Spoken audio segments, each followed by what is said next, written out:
তো hello Brian, আসসালামু আলাইকুম। আশা করি সবাই ভালো আছেন। আলহামদুলিল্লাহ, আপনার দোয়া আমিও খুব ভালো আছি।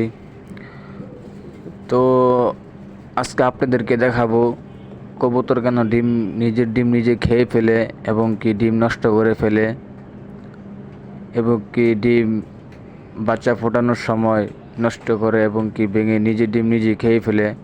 আমি আপনাদেরকে আজকে সব বলার জন্য চেষ্টা করবো এখন এবং কি দেখাবো।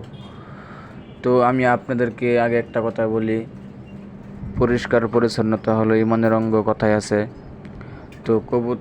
তো কবুতরের খামার পরিষ্কার পরিচ্ছন্নতা রাখবেন, তো ভালো ভালো ডিম বাচ্চা পাবেন এবং কি কবুতর সুস্থ থাকবে ইনশাল্লাহ।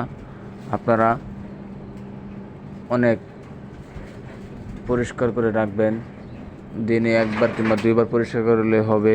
আমি একবার করে পরিষ্কার করি দুপুরে। এই জন্য আমার কবুতর আল্লাহ রহমতে আমার কবুতর ফিট। তো আমার চ্যানেলে যারা নতুন, সাবস্ক্রাইব করে রাখবেন আর আমার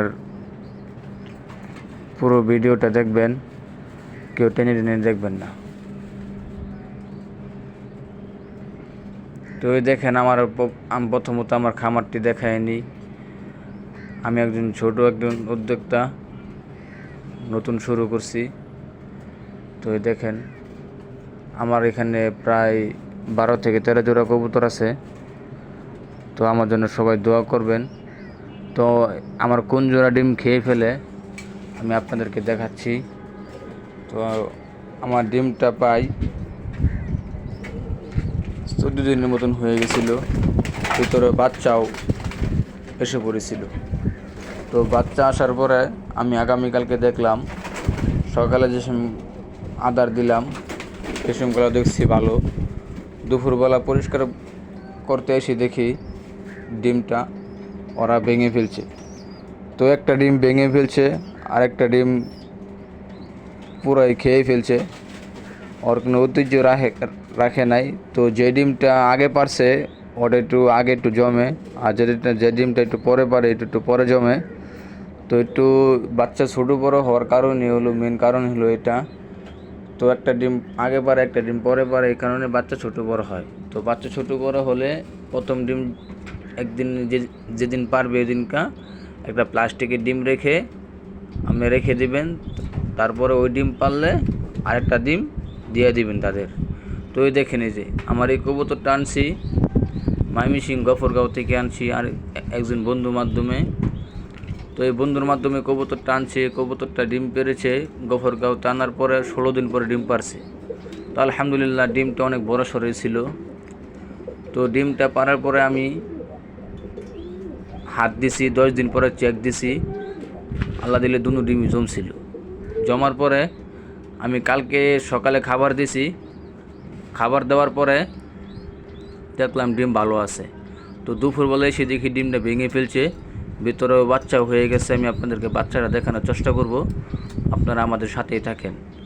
তো ডিমটা মূলত ভাঙার কারণ হলো আমি দর্জির কাজ করি। আমার এখানে অনেক কাপড়ের টুকরা দিয়েছিলাম নরম হওয়ার জন্য। এটা তো খালি দেখতেছেন না, আমি কাপড়ের টুকরা দিয়েছিলাম।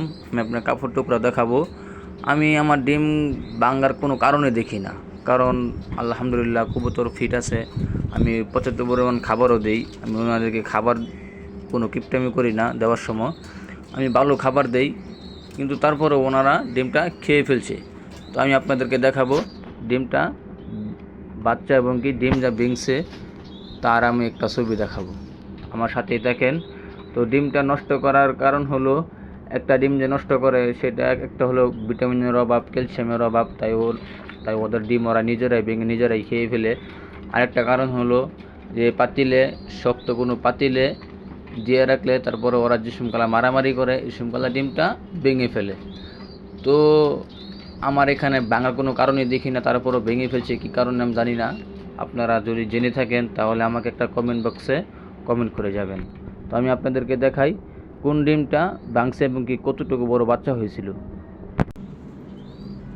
তো এই দেখতে পারতেছেন ডিমটা যে ভেঙে ফেলছে। আর এই বাচ্চারা দেখেন আমি ময়লাতে ফেলে দিছি, পিলফা অলরেডি উঠে গেছে, আমি এখন ফেলে দেব। এর আগে বলি যে আমি আপনাদেরকে একটু দেখাই এই কারণে আমি ফেলে নেই। এই দেখছেন বাচ্চাটা কত সুন্দর বড় হয়েছিল মাশাআল্লাহ দিলে, কিন্তু কি বড় ডাকাত, আমার ডিমটা ওরা খেয়ে ফেলছে। তো তার জন্য আমি অনেক রাগ করছি।